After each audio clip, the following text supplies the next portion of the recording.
नमस्कार, मेरा नाम है आयुषी गुप्ता। 7 सितंबर को साल का आखिरी चंद्र ग्रहण रहने वाला है और चंद्र ग्रहण का नाम जैसे ही जहन में आता है सवाल ये उठता है कि क्या बचाव करें। आज इसी पर हम चर्चा करेंगे क्योंकि 7 सितंबर को 3 घंटे 30 मिनट का ये चंद्र ग्रहण रहने वाला है। चर्चा करेंगे, डॉक्टर राज मिश्रा जी हमारे साथ मौजूद हैं। बहुत बहुत आपका स्वागत है। धन्यवाद। आपसे जानना चाहेंगे, क्योंकि चंद्र ग्रहण का जैसे ही नाम हम सब सुनते हैं ये सोचने लगते हैं भाई क्या बचाव करें क्या ना करें। क्या ये चंद्र ग्रहण इस साल वाला जो है वो लोगों को मालामाल बनाएगा? देखिए, मैं एक बात बहुत स्पष्ट कहना चाहता हूँ। हाँ, मैं इस बार के चंद्र ग्रहण को इसलिए कहता हूँ कि चंद्र ग्रहण मालामाल बनाएगा। उसका रीजन मैं बता रहा हूँ, बड़ा शानदार रीजन है इस बार। अगर चंद्र ग्रहण की बात करें, एक तो सबसे पहले काल पुरुष के एकादश हाउस के अंतर्गत, एकादश भाव जो कि 11वां भाव, जिसको कि आर्थिक परिस्थिति का भाव कहा जाता है, जिसको शेयर मार्केट का भाव कहा जाता है, जिसको लॉटरी का भाव कहा जाता है, जिसको सट्टे का भाव कहा जाता है, फाइनेंस गेन का भाव कहा जाता है, वहां पर यह ग्रहण घटित होने जा रहा है। और कारणवश अगर उठा करके देखा जाए, वहां इस समय शनि भी वक्री हैं। 30 वर्ष बाद ऐसी परिस्थिति होने जा रही है जब शनि भी वक्री हैं, राहु ऑलरेडी वहां पर विराजमान हैं ही, चंद्रमा वहां पर पहुंच जाएंगे, बृहस्पति वहां 9th दृष्टि से उस जगह को देख रहे होंगे, साथ में बुध वहां पर दृष्टि दे रहे हैं, सूर्य स्वग्रही होकर के वहां पर दृष्टि दे रहे हैं। अगर मैं बुध की बात कर लेता हूं, अगर मैं बृहस्पति की बात कर लेता हूं, तो ये कहीं ना कहीं सबसे अच्छे प्लैनेट में से एक आते हैं। चंद्रमा वहां पर है। अगर 3 शुभ ग्रह मिलकर के राहु के साथ अपने दृष्टि संबंध को कर रहे हैं, तो ऐसे परिस्थिति के अंतर्गत ग्रहण माला माल करे। इस प्रकार की परिस्थिति में एक बात और कहना चाहूंगा। हाँ। हमारे ऋषियों ने, सोचिए, हमेशा दान करने की जब बात की जाती है ना, गंगा स्नान की बात की जाती है ना, किसी अच्छे काम की बात, पहले एक बात कहा जाता था, अगर मेरा ये काम हो जाए तो मैं गंगा स्नान करूं, है ना, ये होता है भाई, ये वाला बड़ा काम है, ये हो जाए। जनरली लोग विवाह इत्यादि के बारे में बात करते थे, पुत्र का विवाह हो जाए, पुत्री का विवाह हो जाए तो मैं गंगा स्नान कर लूं। यानी किसी भी अच्छे कार्य के होने के बाद गंगा स्नान की बात की गई है। हाँ। इसी प्रकार जब ग्रहण होता है तो ग्रहण के बाद गंगा स्नान की बात की जाती है। कहा जाता है कि ग्रहण एक पुण्यकाल का समय है। देखिए, ज्योतिष आज जो परिस्थिति हुई है ना, मुझे लगता है एस्ट्रोलॉजर्स भी कहीं ना कहीं आपदा में अवसर ढूंढने का प्रयास करते हैं, जो कि एक्चुअल में नहीं होना चाहिए। ग्रहण आपकी आत्म जागृति का समय है। ग्रहण कहीं ना कहीं आपके जो नकारात्मकता है उसको दूर करने का समय है। ग्रहण एंजाइटी को दूर करने का समय है। ग्रहण फोबिया को दूर करने का समय है। ग्रहण नेगेटिविटी को दूर करने का समय है। मैं बड़ा स्पष्टता के साथ ये शब्द कहने जा रहा हूं, इस ग्रहण के बाद आप शेयर मार्केट के अंदर एक बेहतरीन उछाल निश्चित रूप से देखेंगे। अच्छा। इस ग्रहण के बाद आप गोल्ड के अंदर और ज्यादा उछाल होते हुए देख पाएंगे। मैं ये कह सकता हूं कि इस ग्रहण का अगर सही तरीके से आपने प्रयोग किया, मैं दोबारा बताने जा रहा हूं, अगर इस ग्रहण का सही तरीके से आपने प्रयोग किया तो निश्चित रूप से आप माला माल होंगे। मैं बड़ी बड़ी मेडिसिन्स जिनकी चल रही है, मैं उन मेडिसिन्स को छूटते हुए देख पा रहा हूं। अगर ग्रहण को सही तरीके से प्रयोग किया जाए, मैं उनको दोबारा अपने जीवन में नॉर्मल होते हुए देख पा रहा हूं। जो लोग एंजाइटी में चले गए थे, जो लोग नेगेटिविटी में चले गए थे, जो लोग उदासीनता में चले गए थे, जिनको लग रहा था कि अब शायद जीवन में मैं कुछ बेहतर कर ही नहीं पाऊंगा या मेरा जीवन बेहतर होगा नहीं, या बहुत सारे बच्चे अगर देखा जाए जो शायद ड्रग्स के आदी हो गए हैं, अल्कोहल के एडिक्ट हो गए हैं, या जो लोग नशे इत्यादि के क्षेत्र में पड़े हैं, ये वाकई वो ग्रहण है जो माला माल करके आपके रिलेशनशिप को, आपकी फाइनेंशियल पोजीशन को, आपके मेंटल कंडीशन को बेहतर कर सकता है। क्योंकि ये मुझे लगता है कि शायद ये वर्ष का तो निश्चित रूप से आखिरी ग्रहण है, लेकिन मैं अगर सबसे पहला ग्रहण की बात करूं, ब्रह्मांड की बात कर रहा हूं, तो ऐसा पहला ग्रहण होगा जब बृहस्पति डायरेक्टली अपनी दृष्टि दे रहे हैं, बुध दृष्टि दे रहे हैं, सूर्य वहां पर दृष्टि दे रहे हैं। इस प्रकार की परिस्थिति है। तो मुझे लगता है एस्ट्रोलॉजिकल जगत में हमेशा डराने का प्रयास नहीं करना चाहिए, बल्कि कोशिश करना चाहिए कि सच्चाई क्या है वो समाज तक पॉजिटिव साइड भी देखना चाहिए। डॉक्टर राज, आपने बहुत अच्छी बात भी कही, क्योंकि हमने देखा कि साल 2025 प्राकृतिक आपदाएं, चाहे अहमदाबाद प्लेन क्रैश देख लीजिए, चाहे कई जगहों पर बाढ़ जैसे हालात अभी देखने को मिले हैं, लोग डिप्रेशन में जा चुके हैं, बहुत अकेला महसूस कर रहे हैं। जैसे कि कि आपने ये चीज कही है कि अगर इसका सही उपयोग करें तो सृष्टि पर इसका क्या प्रभाव रहेगा, और आपने जिस तरीके से बताया है तो राशियों के अनुसार भी बताइएगा किसके लिए शुभ है, किसके लिए अशुभ है, क्या उपाय करें। देखिए, सबसे पहले मैं बड़ा स्पष्ट रूप से कहना चाहूंगा कि सृष्टि पर, क्योंकि ये एक खगोलीय घटना है और खगोलीय घटना का प्रभाव सृष्टि के ऊपर जरूर पड़ता है। ठीक है, जब हम ग्रहण को लेकर के बात करते हैं तो ऐसी परिस्थिति के अंतर्गत पूरे अगर विश्व की बात करें तो विश्व आप कैसे उसको प्रयोग कर रहे हैं इस पर बहुत डिपेंड करता है। विश्व पर क्या इंपैक्ट पड़ेगा डिपेंड करता है कि आपकी सोचने का, आप उसको यूज कैसे कर रहे हैं, उसको प्रयोग कैसे कर रहे हैं, ये सबसे ज्यादा इंपॉर्टेंट रहता है।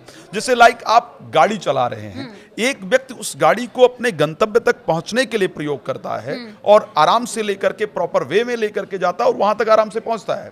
दूसरा व्यक्ति उसी गाड़ी को लेकर के जाता है और वो व्यक्ति स्पीड से चलाता है, कंट्रोल नहीं रखता तो एक्सीडेंट होता है।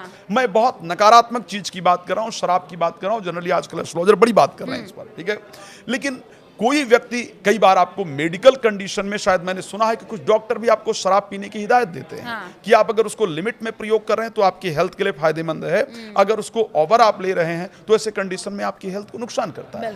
तो इसी प्रकार से अगर मैं ग्रहण की बात करूं, अगर इस ग्रहण पर सही तरीके से ध्यान रखा जाएगा, जो मैं बताने जा रहा हूं उसको एक्चुअल में प्रयोग किया जाएगा, तो मैं कह सकता हूं कि आपको आफ्टर ग्रहण विद इन अ मंथ आपको अपने अंदर चेंजेस देखने को मिलेगा ही मिलेगा। सबसे पहले आपने कहा कि राशियों की बात कर लेते हैं, कौन सी राशियों के लिए फायदेमंद है। अगर मैं मेष राशि के लिए बात करता हूं, 11th हाउस के अंतर्गत ये ग्रहण घटित होने जा रहा है। फाइनेंशियल कंडीशन के लिए सबसे बेहतरीन रहने वाला है। आपकी आर्थिक परिस्थिति, चाहे वो लॉटरी, शेयर मार्केट, सट्टा इत्यादि, या आपको लोन इत्यादि नहीं मिल रहा था, फाइनेंस के लिए सबसे अच्छी न्यूज आपके लिए लेकर के आने वाला है। वृष के लिए बात करूंगा, प्रोफेशनल लाइफ के अंदर आपकी बहुत अच्छी चेंजेस रही, नए अवसर मिलेंगे, व्यापार इत्यादि वृद्धि का रास्ता मिलेगा। अगर मैं मिथुन राशि को लेकर के बात करता हूं, यहां पर धार्मिक जो रुचि है धार्मिक चीजों में वो बढ़ेगी, कोई नया रिसर्च होने वाला है। लेकिन जब मैं कर्क राशि पर जाता हूं तो मुझे सावधानी के लिए आपको कहना पड़ेगा, दुर्घटना इत्यादि की संभावना लेकर के आएगा, तो सावधान रहिएगा। जब हम सिंह राशि पर बात करते हैं तो जीवन साथी के लिए कष्टप्रद रहेगा, जीवन साथी के साथ रिलेशन बेहतर रखने की आवश्यकता होगी। अगर हम कन्या राशि पर जाएंगे तो यह ग्रहण बहुत बेहतरीन रहेगा, शत्रुओं को आप परास्त कर पाएंगे, स्वास्थ्य आपका बेहतर होगा। लेकिन अगर हम तुला राशि पर जाते हैं तो मुझे लगता है कि बुद्धि में भ्रम होने से रिश्ते खराब होंगे, इसलिए गायत्री मंत्र का जप आपको ग्रहण के दौरान जरूर करना चाहिए। अगर हम वृश्चिक राशि की बात कर लेते हैं, वृश्चिक राशि के लिए जमीन से रिलेटेड कोई भी डिसीजन लेने से 1 महीने बचना चाहिए, वाहन सावधानी से चलाना चाहिए। धनु राशि की अगर हम बात करेंगे, बहुत बेहतरीन रहेगा। जितना भी डिप्रेशन इत्यादि की समस्या है, नेगेटिविटी की समस्या है, वो सब दूर होगी, आपका कॉन्फिडेंस लेवल वापस आएगा। अगर हम बात कर लेते हैं मकर राशि को लेकर के, यहां पर परिवार में झगड़े लड़ाई का योग है, अपने शब्दों पर आपको कंट्रोल रखना पड़ेगा। मेरी सबसे पसंदीदा राशि कुंभ राशि में ही ये ग्रहण घटित हो रहा है और कुंभ राशि पर सबसे बेहतरीन रिसर्च मैं करता हूं, आप लोग जानते हैं। मेरी सबसे पसंदीदा राशि में एक है। आपको अपने स्वास्थ्य का ध्यान रखना है, वाहन इत्यादि 1 महीने संभल करके चलाना है। अगर मीन राशि की बात करते हैं, कोई भी चीज खरीदने बेचने से बचने की आवश्यकता है, आपका फाइनेंशियल लॉस होने का, आर्थिक नुकसान होने का योग है। बिल्कुल, ये आपने राशियों के अनुसार बताया। अच्छा, एक और मैंने बात सुनी है कि ग्रहण के दौरान कुश का खास महत्व होता है राज मिश्रा जी, क्योंकि ऐसा लगता है कि उसको अगर भोजन के पास रखे तो इसका प्रभाव कम हो जाता है, जरा इसके बारे में बताइए। देखिए, एक बात ध्यान रखिएगा, अगर आयुषी जी, हमारे भारतीय मनीषी बहुत अच्छा रिसर्च करते थे। सबसे बेहतरीन अगर साइंटिस्ट की बात की जाए, चाहे जिस विषय में बात करें, तो हमारे भारतीय ऋषि थे। कुशा, तुलसी का पत्ता और गंगा जल, इन 3 चीजों का प्रयोग ग्रहण के दौरान किसी भी चीज में किया जाए तो फायदेमंद है। अच्छा। अब अगर मैं साइंस की बात कर लेता हूं, तो जब भी धरती पर ग्रहण, सूर्य और चंद्रमा दोनों की एनर्जी धरती के जो कीटनाशक चीजें हैं, जो नेगेटिविटी है या जो ऐसे कीटाणु हैं जो नुकसान कर सकते हैं, उनको नष्ट करने के लिए बहुत इंपॉर्टेंट है। जब ग्रहण लग रहा होता है तो उस समय, क्योंकि आप लोग जानते हैं सूर्य, चंद्रमा और धरती तीनों करीब करीब परिस्थिति में आते हैं जब ग्रहण घटित होता है, तो वहां पर जो एनर्जी मिलनी चाहिए चंद्रमा की या सूर्य की, वो प्रॉपर धरती को नहीं मिल पाती है, जिस कारण से कीटाणुओं के एक्टिव हो जाने का, नए कीटाणु के उत्पन्न होने का बहुत योग रहता है, जो कि भोजन इत्यादि को दूषित कर सकते हैं, फूड पॉइजनिंग इत्यादि की समस्या होती है। हाँ। तुलसी का पत्ता और कुशा और गंगाजल ये तीनों एंटीबायोटिक माने जाते हैं। अच्छा। अगर इनको आप खाने इत्यादि के अंदर रखते हैं तो उस परिस्थिति में वहां पर कीटाणुओं का प्रभाव ना पड़े, इस प्रकार की परिस्थिति होती है और उससे आपके शरीर को नुकसान ना हो। तो कहा जाता है कि चाहे वो अचार है या कोई पुराना या आपने भोजन पहले बना करके रखा है तो उसमें तुलसी का पत्ता डाल दीजिए, गंगा जल डाल दीजिए या कुशा रख दीजिए, या अगर आप भोजन करने जा रहे हैं तो इस टाइम लिक्विड ज्यादा लेने की कोशिश कीजिए या उसमें तुलसी का पत्ता डाल करके लीजिए, गंगा जल डाल करके लीजिए, ताकि वो इजिली डाइजेस्ट हो जाए। तो हमारे ऋषियों ने इस पर बड़ा सुंदर रिसर्च किया और देखा क्या क्या चीजें एंटीबायोटिक है और उसको प्रॉपर तरीके से दिया। तो कुशा का एंटीबायोटिक होने के कारण उसका बहुत इंपैक्ट है। जी, आपने ये बहुत अच्छी बात भी बताई है कि क्या चीज़ें महत्वपूर्ण है, क्या चीज़ें रखनी चाहिए। आपसे एक और सवाल लेना चाहेंगे, क्योंकि जब चंद्र ग्रहण की बात होती है, जो गर्भवती महिलाएं होती हैं उनको ये कह दिया जाता है कि आप तो ये करिए वो करिए, तमाम तरीके की चीज़ें बताई जाती हैं, तो इन पर क्या प्रभाव पड़ता है? निश्चित रूप से प्रभाव पड़ता है। मैं एक बात बड़ा क्लियर कहना चाहूंगा, बहुत बार ऐसी चर्चा होती है कि साइंस ग्रहण को नहीं मानता या उसके इंपैक्ट को नहीं मानता। मैं बहुत क्लियरिटी से कहना चाहता हूं कि जब भी ग्रहण होता है तो उस परिस्थिति के अंतर्गत धरती पर, मैं दोबारा इस बात को कहूं, उस प्लैनेट का जो बहुत इंपॉर्टेंट है, चंद्रमा की मैं स्पेशली बात कर देता हूं, चंद्रमा हमारे मन के लिए बहुत इंपॉर्टेंट प्लैनेट है। उसका प्रभाव हमारे मन के अंदर बहुत ज्यादा पड़ता है। आप देखिए, जब भी पूर्णमासी के आसपास आप देखेंगे कि समुद्र में सबसे अधिक ज्वार भाटा आता है, राइट? क्यों? क्योंकि वहां पर जल की मात्रा अधिक है। बाकी धरती पर तो बहुत इंपैक्ट आपको नहीं दिखता है, लेकिन समुद्र में दिखता है कि वहां जल की मात्रा अधिक है। अब अपने शरीर को देख लीजिए, 75% जो पानी वो हमारी बॉडी के अंदर है।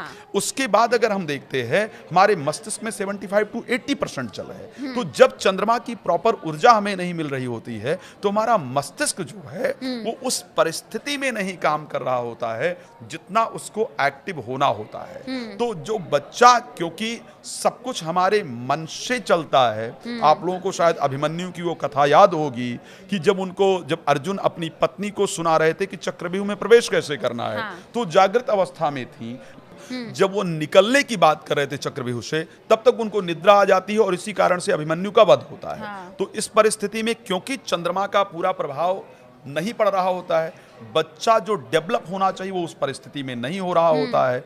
उस समय यदि आप कुछ काटते हैं, पीटते हैं, सोते हैं, तेज आवाज में टीवी इत्यादि देखते हैं, बहुत क्रोध करते हैं, कोई नशीली पदार्थ का सेवन करते हैं, तो क्योंकि वो आपके मस्तिष्क को प्रभावित करता है और उसी प्रकार से वो बच्चे के डेवलप होने में अपना प्रभाव डालता है। बिल्कुल, आपने ये बात क्लियर की, क्योंकि ये भ्रम अमूमन देखने को मिलता है, क्योंकि हमने तमाम चीज़ों पर चर्चा भी की है और हमारा यही सवाल, क्योंकि ये जहन में उठ रहा था क्या ये ग्रहण मालामाल बनाएगा लोगों को, तो आपने इस चीज़ को भी क्लियर किया है। राज मिश्रा जी, बहुत बहुत शुक्रिया हमारे साथ जुड़ने के लिए और इस खास पेशकश में आपने तमाम तरीके की चीज़ें बताई हैं। तो अगर आप इस सूर्य ग्रहण तमाम चीज़ों से बचाव करते हैं जो राज मिश्रा जी ने बताया, तो ये आपके लिए ज़रूरी होगा, देखना भी होगा कि मालामाल होता है या नहीं। हमें दीजिए इजाज़त, नमस्कार।